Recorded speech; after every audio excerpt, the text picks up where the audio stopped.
All right. So in the last session, that is yesterday, we saw few important topics जिसमें if you remember, अभी ये basic चीजें आपको याद होनी चाहिए. कोएफिशिएंट ऑफ एब्जॉर्प्शन क्या होता है, कोएफिशिएंट ऑफ रिफ्लेक्टेंस क्या होता है, मतलब रिफ्लेक्शन क्या होता है. This things you should remember now. Anyways, we are going to go ahead now and see what is spectrum of a black body radiation in terms of wavelength. तो black body spectrum क्या होता है, let's have a look at it. Interesting, it is very interesting. तो अगर आपको याद होगा, हमने कल एक क्वांटिटी डिफाइन किया था and that quantity was energy emitted per unit time per unit area, Q upon T into A. इसके यूनिट्स थे वाट पर मीटर स्क्वायर या फिर joule per second metre square. And someone rightly pointed out by saying that this is intensity of radiation. So this quantity denotes intensity of radiation. तो हम अगर y axis पे intensity, यहाँ पे intensity को E से डिनोट करते हैं. doesn't matter, you can put I also, कोई फर्क नहीं पड़ता. पर when you are studying radiation, radiation मतलब radiant energy. So when you are studying radiant energy, in that case normally most of the books prefer to write intensity, denote intensity by E of lambda q, क्योंकि we are plotting intensity as a function of wavelength. Basic clear चाहिए. यहाँ पे radiation होगा because of thermal energy. So there is a body which is at some temperature, high temperature पे है, it will start emitting. Okay, तो any body just like our sun, और आपके घर में टंगस्टन का बल्ब होगा, वो when it's get heated it emits radiation, मतलब it emits thermal energy, radiant energy as a function of wavelength. Why? कुछ लोग ऐसा भी एक्सपेक्ट कर सकते हैं कि हर एक वेवलेंथ पे सेम इंटेंसिटी होगा. सेम इंटेंसिटी मतलब energy per unit time per unit area for each wavelength. 1000 angstrom के लिए भी वही, 2000 के लिए भी वही, 3000 के लिए भी वही. पर ब्लैक बॉडी के केस में ऐसा नहीं होता है. For the case of black body radiation what happens is you have emission. Intensity of radiation increases with increase in wavelength. जैसे जैसे वेवलेंथ बढ़ेगा वैसे वैसे इंटेंसिटी बढ़ेगा. It reaches a maximum value, peak value, and then it decreases again, something like this. इसको हम लोग बोलते हैं ब्लैक बॉडी स्पेक्ट्रम. मैंने पहले ही बताया, डू नॉट गेट कंफ्यूज. आप बोलोगे ब्लैक बॉडी, तो ब्लैक बॉडी होता है, it absorbs everything. Then how it is emitting? Because if a body can absorb, it can emit as well. Okay, तो हमारे पास एक ब्लैक बॉडी है जो एनर्जी रेडिएट करेगा as a function of wavelength. तो फॉर एग्जाम्पल हमारे पास जो भी ब्लैक बॉडी है, अगर वो 1000 केल्विन पे है, temperature will be measured in kelvin, absolute scale here. तो if you measure intensity as a function of wavelength, what you will notice is smaller wavelength पे इंटेंसिटी भी कम. जैसे जैसे वेवलेंथ बढ़ेगा वैसे वैसे इंटेंसिटी बढ़ेगा. And if you join this you get something like this, a continuous spectrum. Why continuous? क्योंकि ब्लैक बॉडी हर एक वेवलेंथ पे इमिट करता है. That is why the spectrum is continuous. ये भी you should also know this in addition. What is continuous spectra? What is discrete spectra? Physics में, mathematics में you will come across 2-3 words very regularly. उसमें से एक होता है discrete. Discrete मतलब points. तो you may have a point here, you may have a point here, you may have a point here, you may have a point here. तो जब emission continuous नहीं है उसको बोलते हो डिस्क्रीट. एक पर्टिकुलर वेवलेंथ पे इमिशन है फिर नहीं है, फिर दूसरे पर्टिकुलर वेवलेंथ पे इमिशन है फिर नहीं है. Such a spectra will be called as discrete spectra. Point number 1, black body की जब बात होगी तो स्पेक्ट्रा कंटिन्यूअस ही होता है. तो यहाँ पे हम ब्लैक बॉडी रेडिएशन के स्पेक्ट्रम की बात कर रहे हैं, मतलब spectrum will be continuous. So at every wavelength, हर एक वेवलेंथ पे कुछ ना कुछ आपको इमिसिव पावर मिलेगा। Emissive power is intensity. Okay, सिर्फ इतना है, रेडिएशन में उसको इमिसिव पावर बोलते हैं और इलेक्ट्रोमैग्नेटिक रेडिएशन में जब आओगे तो उसको इंटेंसिटी बोलते हैं। Same thing. ओके, तो at a body, for a body at a given temperature, मान लो मेरे पास एक बॉडी है just like a sun. Okay, sun का सरफेस टेम्परेचर पता होना चाहिए 5800। Why? Because it looks yellow. Why it looks yellow? Because of the temperature. So temperature of any star actually decides colour, मतलब कलर देख के भी आप टेम्परेचर बता सकते हो। For example, in the night sky if you see a blue coloured star, उसका temperature 10,000 के ऊपर ही होगा, सरफेस टेम्परेचर की बात कर रहा हूं। Red star around 4000। So remember one thing, temperature will decide colour और colour can tell you temperature. हमारे पास एक बॉडी है एट सम गिवन टेम्परेचर, उसका spectrum it will be like this. With increase in wavelength, intensity, that is emissive power, increases, it reaches a maximum value, then falls down. Good. At constant temperature, at some given temperature, some temperature, I don't care for the value now, हो सकता है 10,000 kelvin हो, 5,000 हो, 2,000 हो, 1,500, I don't care, but not zero. क्यों नहीं zero? कल देखा हमने, जीरो केल्विन पे एमिशन नहीं होता है। ओके, नाउ अगर मेरे पास एक बॉडी है जिसका टेम्परेचर 10,000 से कम है, 10,000 से कम है, फॉर एग्जाम्पल 1000 है, तो what will happen in that case? तो उस बॉडी का स्पेक्ट्रम सेम होगा। सेम होगा मतलब नेचर सेम होगा। So that body will give you a spectrum something like this. So the nature is still non-uniform. What do you mean by non-uniform? You should know every word. What is uniformity?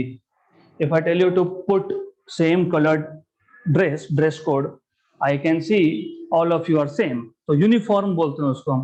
यहाँ पे uniformity मतलब at any wavelength, if you get same amount of intensity, then the spectrum is called as uniform. और आपको already पता है कि black body spectrum uniform नहीं है। So, for a body at some temperature 1000 Kelvin, the nature of the spectrum is non-uniform. For any other temperature, किसी और temperature पे भी नेचर सेम है, किसी और टेम्परेचर पे भी nature is still the same. मतलब at any temperature, I am repeating again, except for 0 Kelvin, the spectrum will be still the same। क्योंकि हमको एग्जाम में लिखना है, कैसे लिखना है बताता हूं मैं। गुड, तो यहाँ पे एक मैंने ग्राफ ऑलरेडी निकाल के रखा है। तो as you can see, for a body at 3500 kelvin, यहाँ पे भी with increasing wavelength, emissive power मतलब intensity is increasing, reaching a maximum and then going down again. फिर 4000 केल्विन पे भी क्या हो रहा है? With increase in wavelength, intensity is increasing, reaching a maximum, then falling again. 4500, the same case. उसके बाद 5000, the same case. And then 5500, it is still the same case. Right?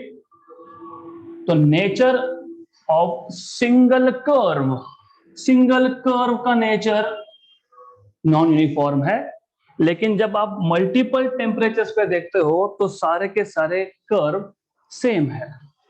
What do you mean by that? Simple meaning ये है इसका, देखो यहाँ पे confusion होने के बहुत चांसेस है, इसलिए better is to understand everything properly first. क्या होता है, यहाँ पे बहुत सारे कर्व्स एक साथ दे दिए तो there is high chance of confusion. We will start with single body. हमारे पास एक सिंगल बॉडी है, no matter which body we are talking about. आप चाहो तो आप घर का टंगस्टन बल्ब उसकी भी बात कर सकते हो, इट्स वेरी हॉट। किसी ने अगर उसके पास जाके देखा होगा तो temperature is few hundred degrees Celsius. Okay, I am starting with single source like sun. So for that case, sun is a black body. उसका अगर आप स्पेक्ट्रम देखोगे तो what you see is, as wavelength increases,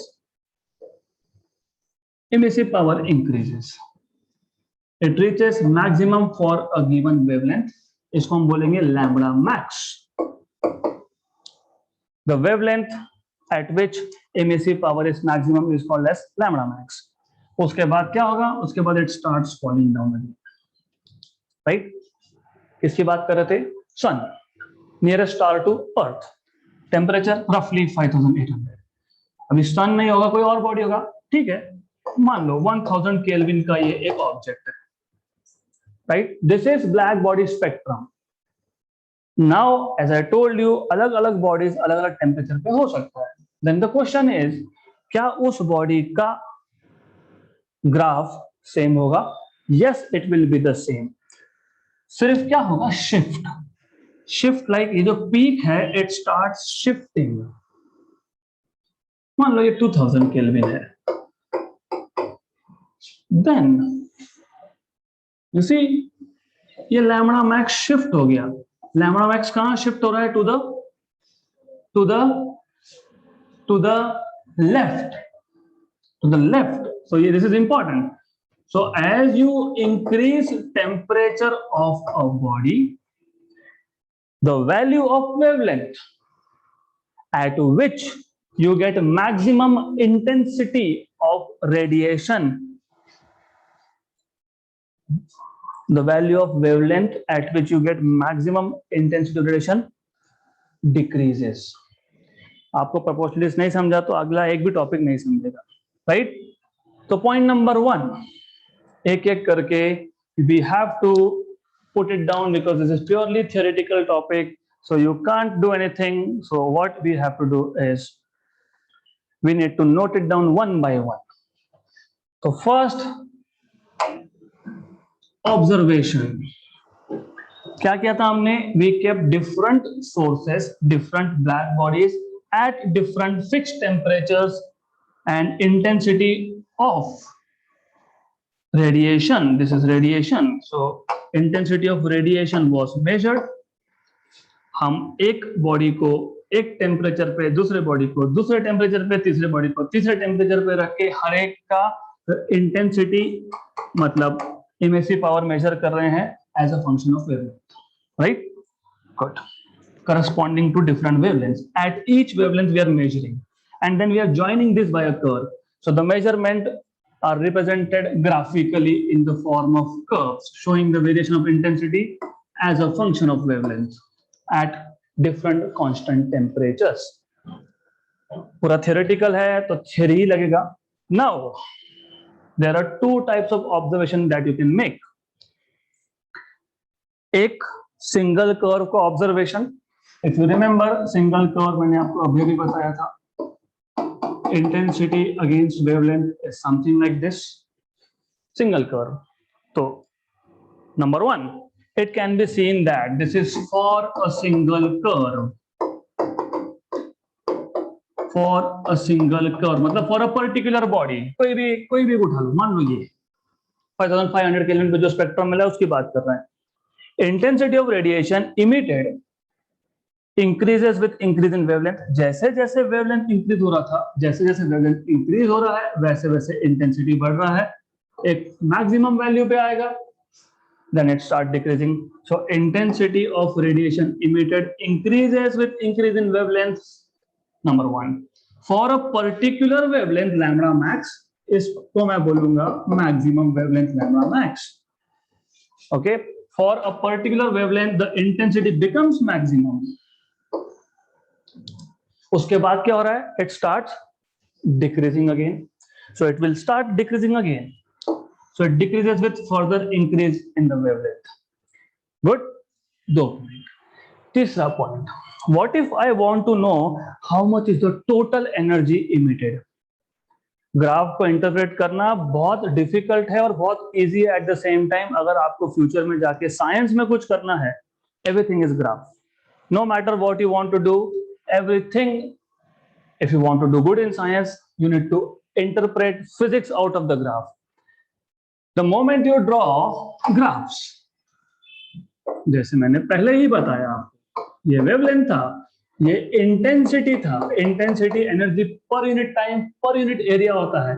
मान लो मैं single wavelength की बात करता, मान लो मैं λ1 एक वेवलेंथ ले लिया, तो एक सिंगल ही पॉइंट मिलेगा, सिंगल पॉइंट मिलेगा क्योंकि सिंगल वेवलेंथ की बात कर रहे हो, right? Correct. So this point here tells you what? It tells you what is intensity for λ1. This point here tells you what? What is intensity for wavelength λ2.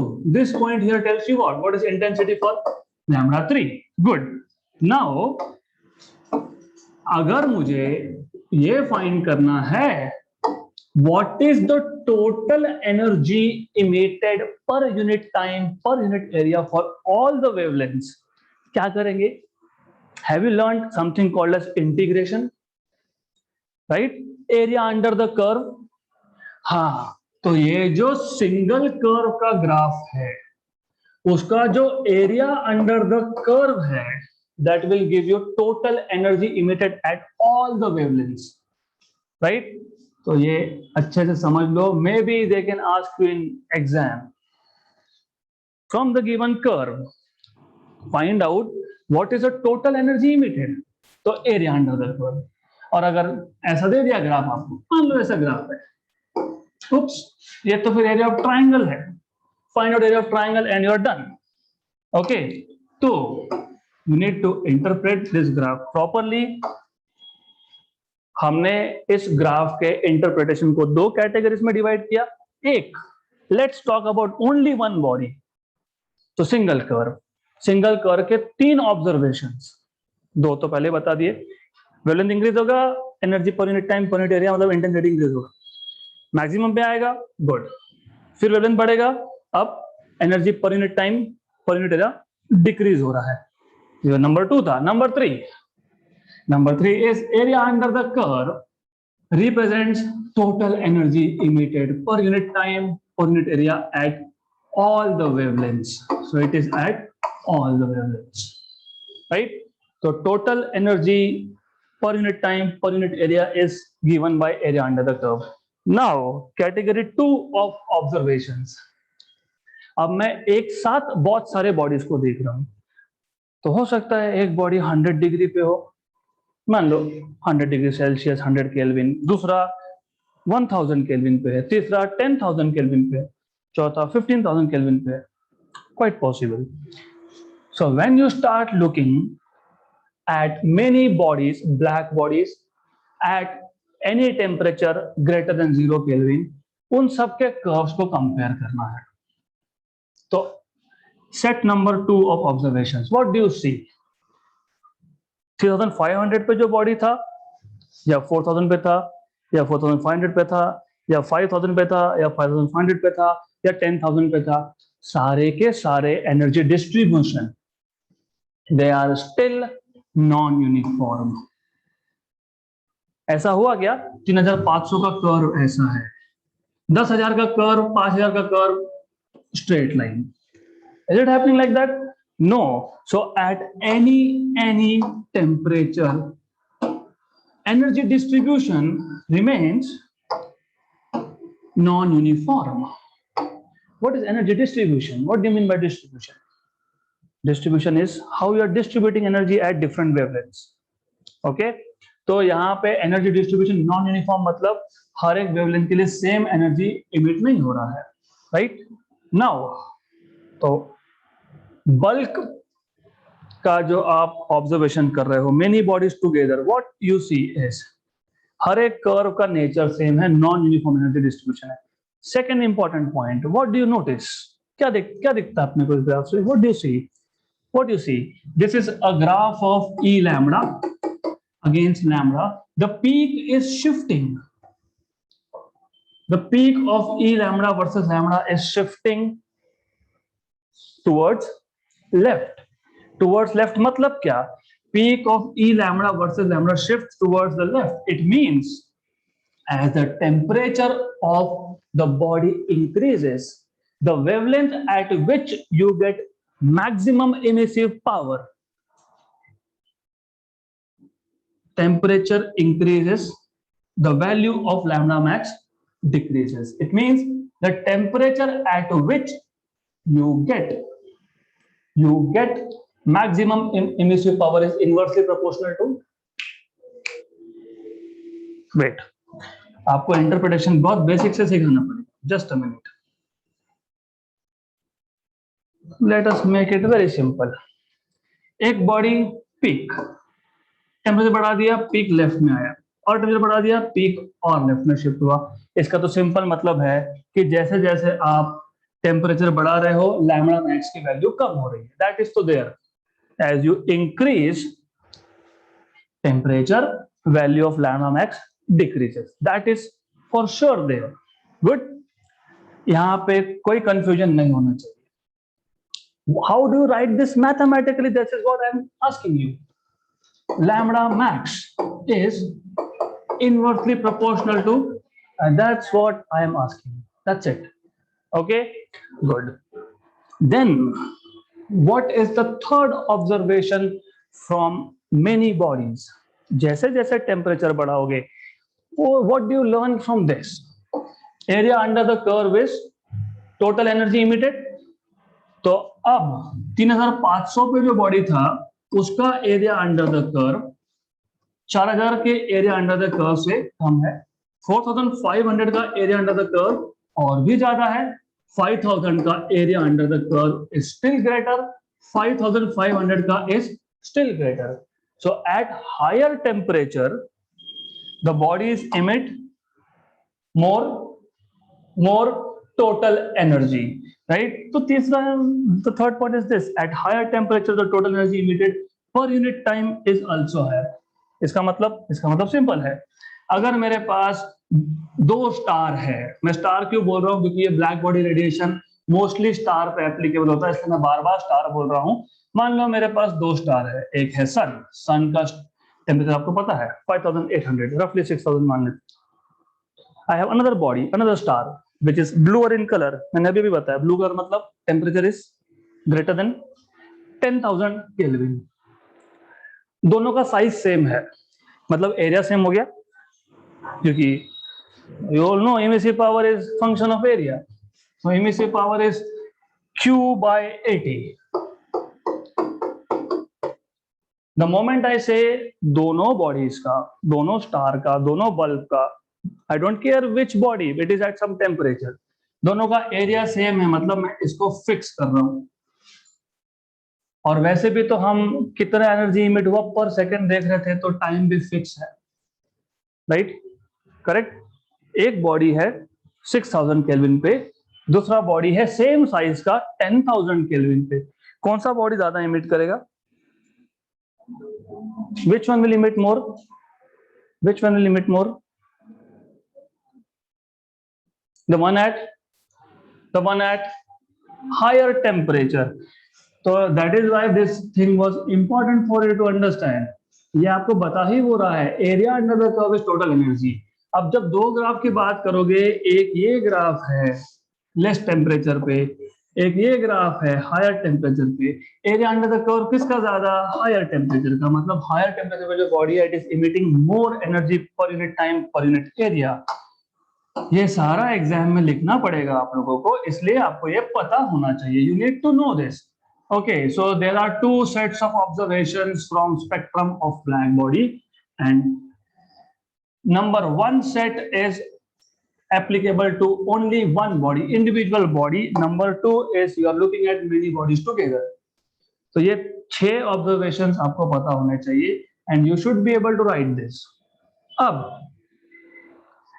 जो second set of observation था, उसमें आप लोगों ने बताया that lambda max, the wavelength at which the body radiates maximum emissive power, is inversely proportional to temperature.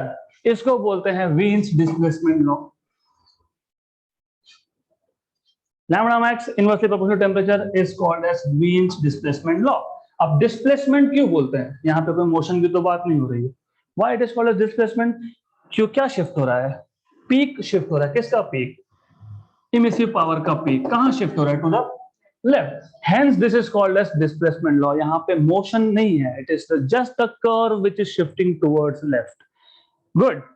So as seen, the wavelength at which intensity of radiation is maximum decreases as temperature increases. मतलब lambda max is equal to some constant by t, क्योंकि lambda max is inversely proportional to temperature.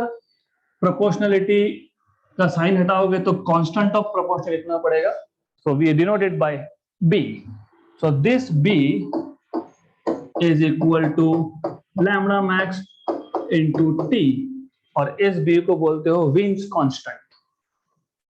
Okay, और इसका value आता है, value find करना is a simple thing, कुछ नहीं है, कोई भी ग्राफ, कोई भी कर्व उठाओ, आपका choice. You can take 3500 kelvin का curve, you can take 5500 kelvin का curve, take any lambda max की वैल्यू नोट डाउन करो, मल्टीप्लाई बाय टेम्परेचर करो, you will get value of B, and that value of B is equal to, ये B की value आती है 2.89 into 10 power minus 3. Okay, 2.89 into 10 power minus 3 millikelvin. Okay, wrong. मैं जानबूझ के बता रहा हूं, यहां पे एग्जाम में आया see in this m is milli 10 power minus 3. वो लैम्बडा किस में मेजर करते हैं? What is wavelength? Wavelength is length is measured in metre, temperature is measured in, हाँ तो ये मीटर केल्विन है. एग्जाम में यहाँ पे 10 पावर माइनस 3 मत लिख देना, it is not milli, it is metre kelvin. Okay, so SI unit of Wien's constant is metre kelvin, and dimensions L1 K1, क्योंकि T is reserve for time, या फिर θ1 भी लिख सकते हो. Good. So from Wien's displacement law, what we have understood is a very simple thing. Wavelength at which you get maximum intensity is inversely proportional to absolute temperature of the body, which means lambda max is equal to some constant by T, which means lambda max T is equal to that constant, which is Wien's constant, and the value is roughly 2.9. 2.89 को 2.9 मान सकते हो, into 10 power minus 3 meter Kelvin and not milli Kelvin. Right? Good. So now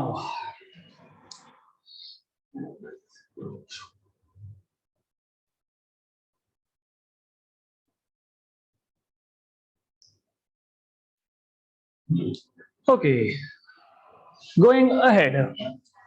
अब ये जो वीन्स displacement law हमने अभी सीखा, एग्जाम में तो लिखना पड़ेगा, so you have to make a statement, and I am very sure all of you are quite capable of writing it in a proper scientific language. तो क्या लिखोगे? You will have to say the wavelength for which emissive power of a black body is maximum is inversely proportional to the absolute temperature of that black body. That's it. This is statement of Wien's displacement law. और मैंने आपको already बताया इसको displacement law क्यों बोलते हैं, क्योंकि peak of intensity shifts or displays with increase in temperature to the left, and hence it is called as displacement law. All right, now it takes us to an important point of defining coefficient of emission. क्योंकि अभी तक हमने क्या क्या define किया था? coefficient of absorption, coefficient of reflection, coefficient of transmission, क्योंकि हम बोल रहे थे कि ऑलरेडी एनर्जी कहीं से तो आ रहा है, आई डोंट केयर कहां से आ रहा है. We have radiant energy, it is falling on to some material, या एब्जॉर्ब होगा, या ट्रांसमिट होगा, या रिफ्लेक्ट होगा. For the first time today we have spoken about emission. अब फिर कोएफिशिएंट ऑफ इमिशन भी डिफाइन करना पड़ेगा. So how to define coefficient of emission? Again a simple task. तो कोएफिशिएंट ऑफ इमिशन डिफाइन कैसे करते हो? कोएफिशिएंट ऑफ इमिशन डिफाइन करते वक्त you need to remember it is the ratio of, जैसे अगर आपको याद होगा coefficient of absorption was the ratio of radiant energy absorb to that of incident, मतलब एनर्जी अपॉन एनर्जी. अगर आपको याद होगा coefficient of reflection, amount of energy reflected to that of incident, मतलब energy upon energy. Coefficient of transmission, amount of energy transmitted upon incident मतलब again energy upon energy मतलब dimensionless, right? तो इसके साथ क्यों भेदभाव करना है? तो coefficient of emission will be the same but just slight difference. So here coefficient of emission is defined as the ratio of emissive power of any body. When I say any body, matlab ordinary body. When I say ordinary body, it need not to be a black body. What is the difference between black body and ordinary body? Black body is capable of absorbing all the energy incident on it, and it is also capable of emitting at all the wavelengths. What is ordinary body? Ordinary body may or may not, in fact it does not. Ordinary body सारा का सारा energy absorb नहीं करता है. You, me, all the objects that you see, these are ordinary bodies. Of course, if you stand outside in sunlight, you will absorb something, not everything. So you are, and me as well, we are ordinary bodies. So ordinary body does not absorb total radiation and it also does not emit at all the wavelengths. हो सकता है कोई body 5000 angstrom के wavelength पे emit कर रहा है, 6000 पे नहीं कर रहा है, हो सकता है. So when I say ordinary body, it means it is not a black body, and when I say black body, it means it will absorb everything, right? So coefficient of emission अगर आपको define करना है तो आप बोलते हो coefficient of emission is the ratio of emissive power of ordinary body at a given temperature to that of emissive power of the black body at the same temperature. So coefficient of emission of a body, when I say a body, this is ordinary body, at a given temperature is the ratio of emissive power of the body to that of emissive power of the black body at the same temperature. मतलब ये ratio है Q by AT upon Q by A into T of a black body. That's it, right? क्योंकि emissive power बोला तो बहुत confusion होता है, तो Q by AT लिख दो, क्या फर्क पड़ता है? So what do you see? Q energy ऊपर भी नीचे भी कैंसल, एरिया ऊपर भी नीचे कैंसल मतलब डायमेंशनली कैंसल, टाइम यहाँ पे भी डिनोमिनेटर में यहाँ पे भी डिनोमिनेटर में कैंसल, मतलब coefficient of emission is a dimensionless quantity. So this is what you need to know, right? So this is the only difference. When you talk about coefficient of absorption, it is just amount of energy absorbed to that of amount of energy incident. When you talk about coefficient of emission, it is energy per unit time per unit area of an ordinary body to that of energy per unit time per unit area of a black body at the same temperature. मैं बार बार repeat कर रहा हूं क्योंकि the moment we go to the next topic confusion चालू, क्योंकि अगले topic में ये सारे बेसिक्स पता होने चाहिए, because you will need a, you will need e. यहाँ पे भी लिख दिया QE upon Q. There's nothing called as QE, right? So you should know this basics. Okay, तो बहुत सिंपल सी चीज है. अब by definition, coefficient of emission by definition is emissive power मतलब intensity of a body to that of emissive power मतलब intensity of black body, right? मुझे coefficient of emission black body के लिए ही define करना है. क्या करेंगे? emissive power of black body to that of black body मतलब कितना आ गया? 1. मतलब coefficient of emission for a black body is equal to 1. That is the maximum value you can have. अब कंपेयर करो. Do you remember black body का a value? A value of black body what was a? What was a? Small a. What was a? energy absorbed to that of energy incident. Black body is a body which absorbs everything. So this was what? 1. अब मैंने उसी time बता दिया था जो सारा absorb करता है वो सारा इमिट करता है. So what was the need of even deriving? If coefficient of absorption for a black body is 1, it itself means coefficient of emission is also 1. Right? Good. अब ब्लैक बॉडी छोड़ के कोई भी बॉडी हो वो सारा एब्जॉर्ब करता है क्या? या तो थोड़ा करेगा या तो नहीं करेगा. मतलब absorption coefficient of ordinary body will be greater than 0 and less than 1. Correct?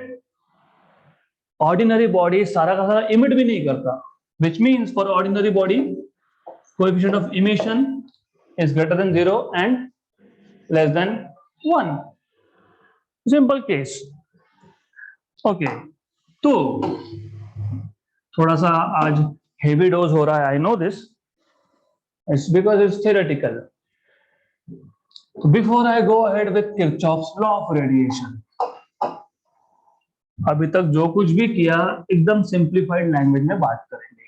We started with checking, क्योंकि साइंस करना है तो साइंस वाले स्टूडेंट्स जो होते हैं उनको अलग अलग टाइप के क्वेश्चंस आते रहने चाहिए. That is good for your mental health, for your result also. हमको सबसे पहले हम रेडिएशन चैप्टर में थे. रेडिएशन मतलब रेडिएंट एनर्जी, मतलब thermal energy, energy emitted by a body because of its temperature. In short question ये था, जब हम स्पेक्ट्रम की बात करते हैं, इसलिए लास्ट लेक्चर में मैंने थोड़ा सा स्पेक्ट्रम का बताया था. मैंने बताया था कि with wavelength which part is called what और how is that energy produce. Electronic transition, vibration, rotation, यहाँ पे उस किसी भी चीज की बात नहीं हो, यहाँ पे सिर्फ है टेम्परेचर की बात.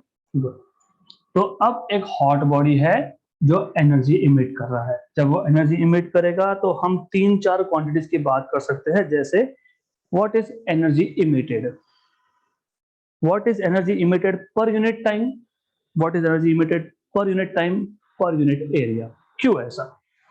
हमारे पास एक बॉडी है, ये पूरा बॉडी कितना एनर्जी इमिट करता है total from its birth to its death, total energy emitted.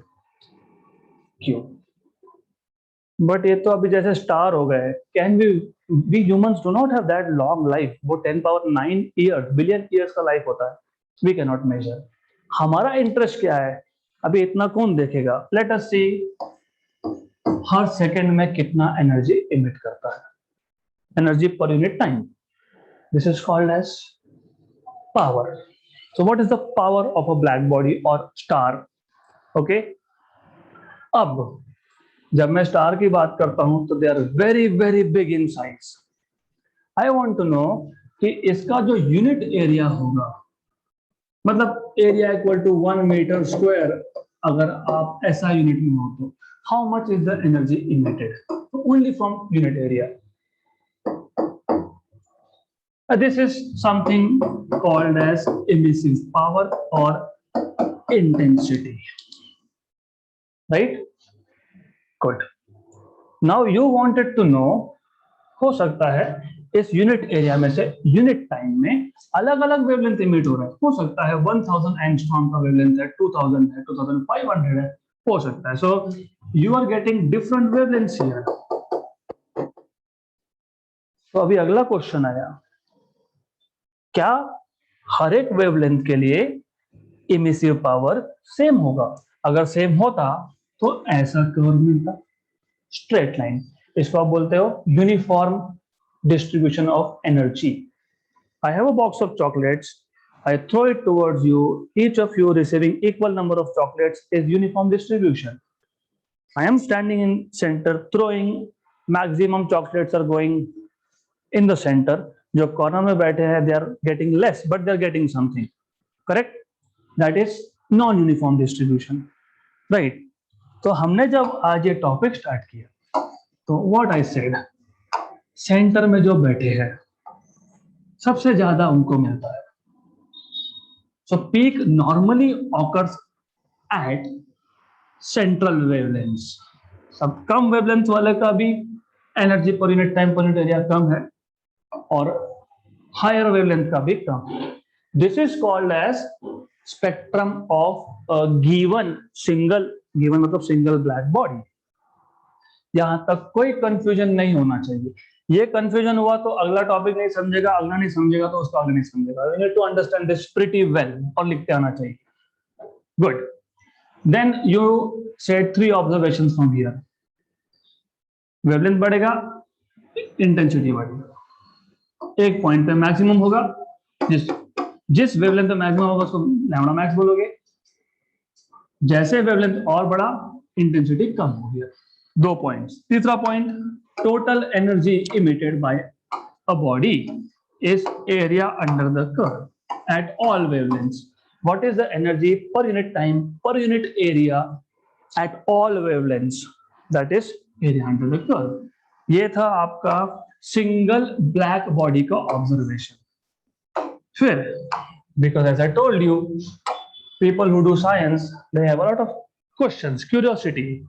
तो अभी क्वेश्चन आया, अच्छा तो ऐसा है, फिर मेरे पास 2 ब्लैक बॉडी है, फिर मैं अभी दोनों का चेक करता हूँ। एक का टेम्परेचर कम था, मान 4000 होगा, 3000 होगा, डजंट मैटर। दूसरे का ज्यादा था, तो दोनों का कर्व सेम आ रहा क्या? मोर और less looks like the same. But change क्या हुआ यहाँ पे? चेंज ये हुआ, फर्स्ट ऑफ ऑल, नंबर 1, जैसे टेम्परेचर बढ़ा तो जिस वेवलेंथ की वैल्यू पे आपको इंटेंसिटी का पीक मिल रहा था वो लेफ्ट में शिफ्ट हो गया। Good, right, good. So lambda max is inversely proportional to. दूसरा, all the curves at different temperatures are still non-uniform. So distribution of energy is never becoming uniform. 4 से 5000 करो, 5 से 6000 करो, 60000 करो, 1,00,000 करो, डजेंट मैटर। किसी भी टेम्परेचर पे ऐसा स्ट्रेट लाइन नहीं मिलेगा। मतलब energy distribution is non uniform no matter what temperatures you are talking about. Number 3, अरे बट टेम्परेचर बढ़ा तो पीक वैल्यू, सी टेम्परेचर बढ़ने के साथ क्या हुआ? कर्व ऊपर ऊपर शिफ्ट होते गए, मतलब ज्यादा ज्यादा एरिया कवर कर रहा है, but area under the curve was what?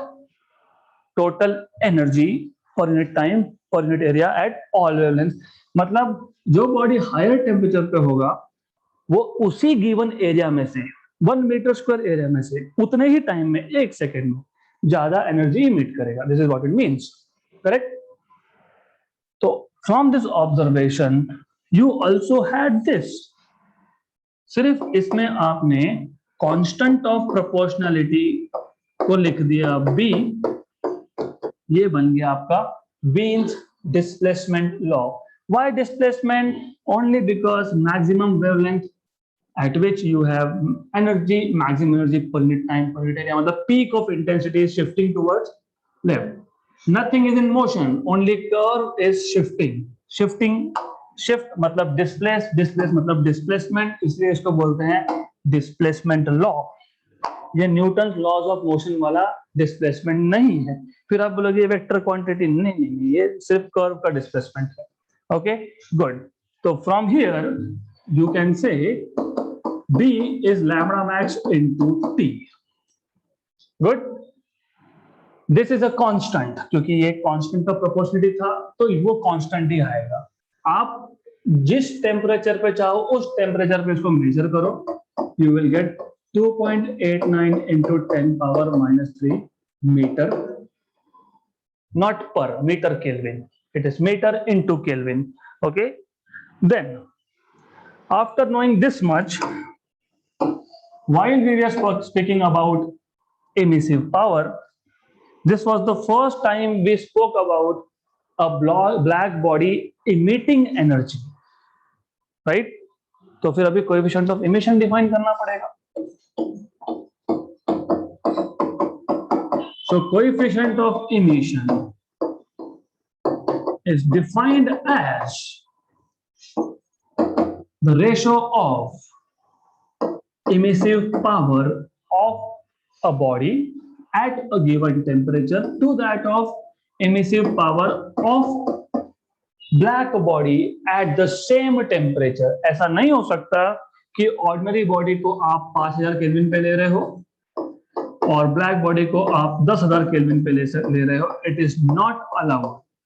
If you are taking ordinary body at 5000 Kelvin, you also have to take black body at 5000 Kelvin, right? Now logically आपको ये तो पता ही है कि ब्लैक बॉडी ज्यादा एब्जॉर्ब करता है, मतलब ज्यादा इमिट करता है. मतलब आपको ये भी पता है कि ये जो emissive power of black body है ये ग्रेटर देन नॉर्मल बॉडी होगा. इसका मतलब आपको ये भी पता है that E by EB, सिर्फ इस EB को यहां शिफ्ट कर दिया, it is less than 1. Correct. मतलब for ordinary body E is less than 1. Correct. Good. ये तो मैक्सिमम वैल्यू हो गई. What about minimum value? Can you have a body with emissive power या coefficient of emission negative? Negative emissive power का मतलब क्या होगा? सोचो. If you say emissive power of a body is negative, what does that mean physically? The body is not emitting, it is absorbing. Very good. मतलब you cannot have any body with coefficient of emission negative. So the value of E should be greater than 0 and less than 1. Clear यहाँ तक? Good. अब as I told you, same is true with coefficient of absorption. You may have a body which absorbs everything, black body. Ordinary body does not absorb everything. So absorption coefficient is less than 1 and greater than 0. और ऐसा भी नहीं होगा कि कोई body मिल गई आपको which is A0. Normally any practical body will absorb something. For example you, me. If you feel कि गर्म हो रहा है मतलब आपका coefficient of absorption 0 नहीं, because you are absorbing. Good. तो यहां तक there should not be any doubts. अब आखिरी पॉइंट ये बचा, ये जो मैंने लिखा है E is less than 1 or greater than 0, मतलब E is between 0 and 1, we are defining this for ordinary body. फिर ब्लैक बॉडी का क्या करें? डेफिनेशन क्या था? Emissive power of a body to that of black body. अब जब body ही black है तो EB by EB, तो coefficient of emission for a black body is 1. ये तो हमको लास्ट लेक्चर से ही पता चल गया था क्योंकि एब्जॉर्प्शन कोएफिशिएंट 1 मतलब E equal to 1. Correct. Good. ये याद रखना, E इक्वल टू 1, ये A इक्वल टू 1 से ही आ गया था. Correct. Good. Why I revised? Now you will understand why. Kirchhoff's law of radiation. तो exactly Kirchhoff's law of radiation जो है उसका स्टेटमेंट ही ये है, coefficient of absorption of any body is equal to its coefficient of emission at a given temperature, and that is why I had to revise everything. For any body, coefficient of absorption is equal to coefficient of emission, right? But अभी define किया तो दो type, you can state it in two different ways. आप इसी law को दो तरीके से बता सकते हो. Kirchhoff law of radiation states that coefficient of absorption of any body is equal to its coefficient of emission provided temperature is same. So at same temperature, right. दूसरा तरीका भी है. Don't you know this coefficient of emission was capital E upon EB. where E is emissive power of ordinary body and EB is emissive power of black body. तो इसका एक alternate statement बन सकता है, मैं इसको ऐसा लिख सकता हूं, EB is equal to E by A. तो अब अल्टरनेटिवली कैसे इसको स्टेट करेंगे? Kirchhoff's law of radiation states that the ratio of emissive power of an ordinary body to that of coefficient of absorption of that body is a constant, and that constant is equal to emissive power of black body. So this is alternate statement, right? तो जब आपको Kirchhoff law of radiation derive करने के लिए बोला होगा, prove करने के लिए बोला होगा, तो सबसे पहला काम, क्योंकि इस इक्वेशन में दो बॉडीज की बात हो रही है, दो की बात हो रही है ना, एक नॉर्मल ऑर्डिनरी, दूसरा, तो हमको क्या लगेंगे? दो बॉडीज लगेंगे। तो यहाँ पे दो बॉडीज है क्या? Yes, correct. तो you have two bodies, one of which is ordinary A, other is black. Did we say at the same temperature? Yes, we said at the same temperature, right? Constant temperature. तो ये ordinary body और black body दोनों same temperature होना चाहिए, तो constant temperature enclosure है, मतलब दोनों बॉडीज को हमने एक बॉक्स में बंद कर दिया, so that heat from the surrounding does not enter and does not leave the system, right? It is just like a chain, एक भी चेन का पार्ट टूटा तो गए, अगला कुछ नहीं समझेगा। You have to pay attention at every single point. अब ये प्रूव करने के लिए we need few things, जैसे कि I'll just roughly draw diagram. Constant temperature enclosure, ordinary body जो A था, यहाँ पे एक ब्लैक बॉडी था B. Okay, number one, I will say दोनों बॉडीज का एरिया सेम है, surface area A is same. Number two, I will say Q is energy emitted, okay, पर unit time per unit area. तो यहां पे जो Q है, this is energy per unit time per unit area. Number three, वो equation में E था, तो emissive power of ordinary body लगेगा,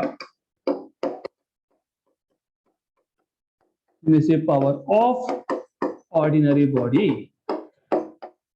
number four, emissive power of black body. ये सबकी जरूरत पड़ेगी, you will need this, all this you will need. Okay, then let's talk about body B and body A individually. अब इस constant temperature enclosure में दो ही body है, correct? अगर ये हीट देगा तो ये जितना हीट दे रहा है वो हीट लेने के लिए एक ही कैंडिडेट है, राइट? अगर ये हीट इमिट करेगा तो उसको रिसीव करने के लिए भी सिर्फ black body, right? Two way traffic, two way communication, good. तो what is the total amount of energy emitted from black body? Energy emitted per unit time per unit area कितना है? Q. This is energy emitted per unit time, एक second में, per unit area. Unit area, इसका area तो unit नहीं है. What is total energy radiated? Area into energy per unit area per unit time. So this is total energy emitted. किसने emit किया? Black body. Okay, फिर आप बोलोगे यहाँ पे E क्यों नहीं लिखा? क्योंकि इमिट कर रहा है ना, कोएफिशिएंट ऑफ इमिशन. क्यों लिखेंगे? What was E for black body? 1, इसलिए नहीं लिखा है वहां पे, बट ये E जो है ये 1 होगा, करेक्ट? गुड. यहां तक क्लियर होना चाहिए. If you understand this, then there's point of going ahead, otherwise there's no point of going ahead. तो पहले तो ये समझ लो, energy radiated by the black body per second is this area into energy per unit time per unit area. Clear? अब कल से हम लोग बोल रहे हैं ब्लैक बॉडी जितना एब्जॉर्ब करता है उतना इमिट करता है. ये इमिट किया तो एब्जॉर्ब भी करेगा. कहां से एब्जॉर्ब करेगा? ये okay. So this will also radiate. What do you right for this? emissive power into Q. किसका emissive power? So this is where you should take time to think about now. So anyways, I will just leave you with a statement here of Kirchhoff's law of radiation.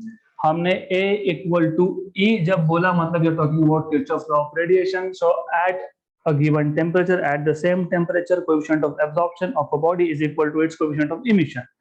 A equal to E. This is a statement of Kirchhoff's law of radiation. Otherwise, you can say E, coefficient of emission, is emissive power of ordinary body to that of black body. इसका मतलब EB, which is emissive power of black body, is E upon A.